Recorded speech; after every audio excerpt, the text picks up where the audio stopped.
Not at all. The American people see right through the blatant lies of a self-admitted leaker.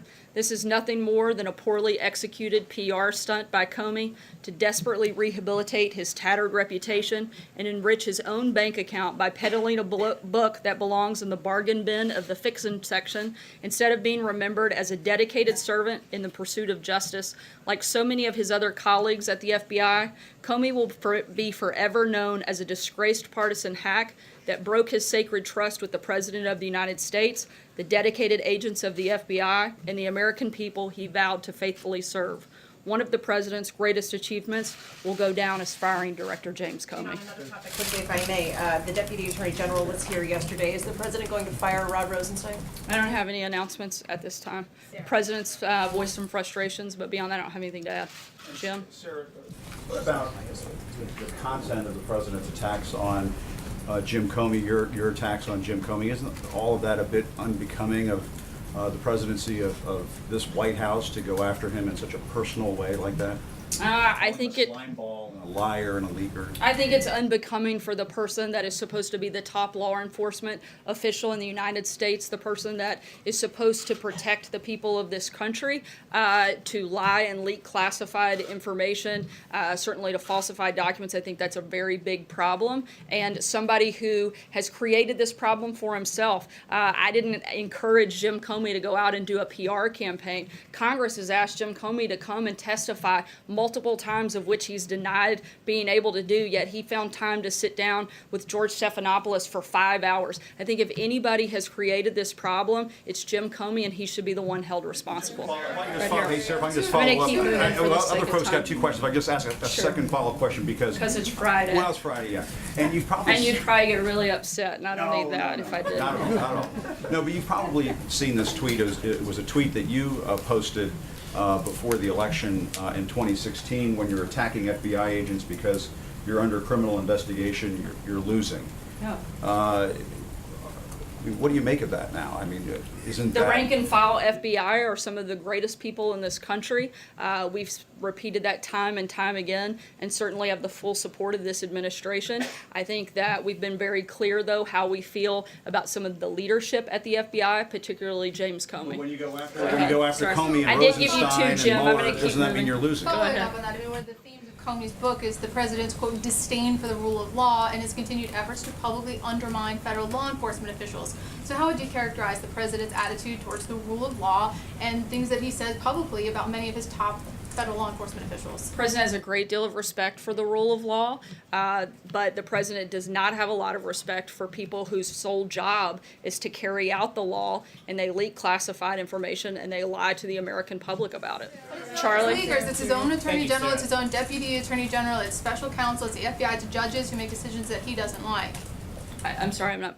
What was the question? There's a whole list of the sort of federal law enforcement officials that he has undermined. It's not just people who have proven to leak information. The president hasn't undermined them in any capacity just because he calls out things that he finds to be problematic or concerning. I think that he should do that. If members of the FBI are leaking classified information, the president should absolutely call that to question. You guys spend hours upon hours every single day praising Jim Comey, propping him up, giving him the biggest platform. We shouldn't be praising him. We should be putting him down. We should be taking him off of air instead of giving him minute after minute. This country has a lot of real problems. We should be talking about the economy. We should talk about Syria. We should talk about the drug crisis, but instead we're going to talk about Jim Comey. You guys will cover it endlessly all day today, all day tomorrow, and my guess is every day next week with very little time given to the issues that people care about. So the president has every right to call out that individual that you guys are propping up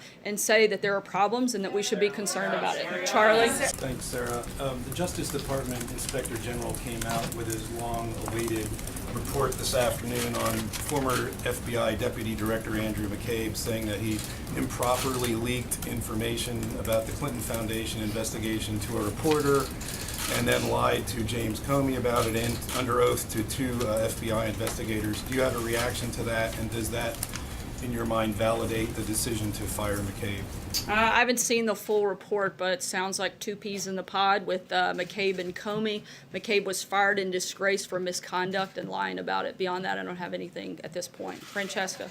Thank you, Sarah. You said that that James Comey was a liar, that he's a leaker, that he made false representations or claims. Other than what the president tweeted this morning about lying under oath to Senator Grassley, what exactly has he said that's false or a lie? Comey claimed reopening the Clinton investigation when he did was based on merit. Now he says it was based because of poll numbers. Comey claimed the president told him to stop investigating Flynn after he previously testified that no one told him to stop investigations. He also, even the media has reported that officials have determined that Comey leaked 4 memos, at least 4 that we know about, with classified information. I think it's very clear that Comey has a credibility problem. The other thing is clear, this is one of the few issues in Washington that both Democrats and Republicans agree on. He's been criticized by the legal community for leaking sensitive information, and organizations promoting good government found Comey's leaking grounds for firing. Multiple Democrats, including some of the biggest leaders in the Democrat Party, have also attacked Comey. Minority Leader Pelosi said Comey was maybe not in the right job. Senator Schumer said he was appalled by what Comey did and did not have confidence in him any longer. Senator Bernie Sanders said Comey acted in an outrageous way. Clinton's running mate, Senator Kaine, said Comey is responsible for the lowest moment in the history of the FBI. Even Congresswoman Maxine Waters said Comey has no credibility. The FBI should be independent and not led by a political hack. Comey's higher loyalty is pretty clear that it's only to himself. If you can get this group of people and others like Mark Meadows and a number of others to agree on something, I think that you'd have to be right. Sarah, Jim? what about the dossier, though? Sarah, what about the dossier? Did he also lie about the dossier in his conversation with President Trump about that? The dossier is false opposition research that was funded by the Clinton campaign to attack the president. It was used illegally to justify spying on Americans. And I think that's quite the problem. John? The James Comey book, some excerpts came out today. He speaks of the president, writes about the president in very personal terms. Were you surprised by that? But was the president surprised by that? I don't think we're surprised by the fact that James Comey continues to spread false information. The guy's known to be a liar and a leaker, and so there's not a lot about James Comey that we would find to be very surprising. John? Sarah, the president a short time ago issued a pardon of Scooter Libby, the former vice president's chief of staff. There are many people who believe that Scooter Libby was the victim of a special counsel investigation run amok.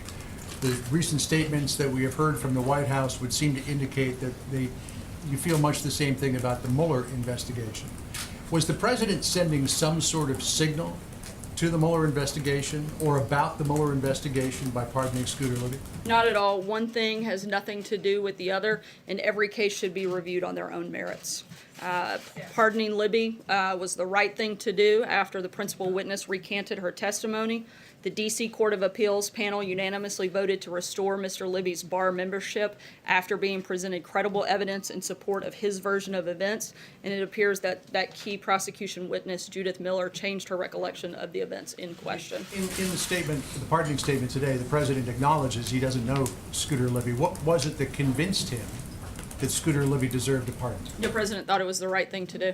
Aisha. I wanted to ask about the pardoning process. It seems like we've had these 3 pardons. They all were somewhat high profile or had gotten media attention.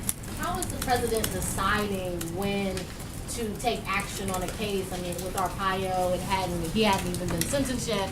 The Scooter Libby case was very old. So how are you deciding when to take action on these cases? And can a normal person who feels like they've been like unjustly convicted, can they get their case to the White House? I mean, there's a Justice Department process, but it seems like the president is taking special interest in certain cases. Again, the president has exercised constitutional authority, and he determines when and how he's going to use that when it comes to the pardon process. He looks at each one individually and makes a decision, and we make that announcement. Nadia? Sarah. Thanks a lot, Sarah. Who are you calling, Brian? I was sorry, I was calling on Nadia, and then I'll go to Brian. All right, thank you, Sarah. The OCPW is sending an inspectors to Syria. Do you think this is a futile exercise since you already have the evidence?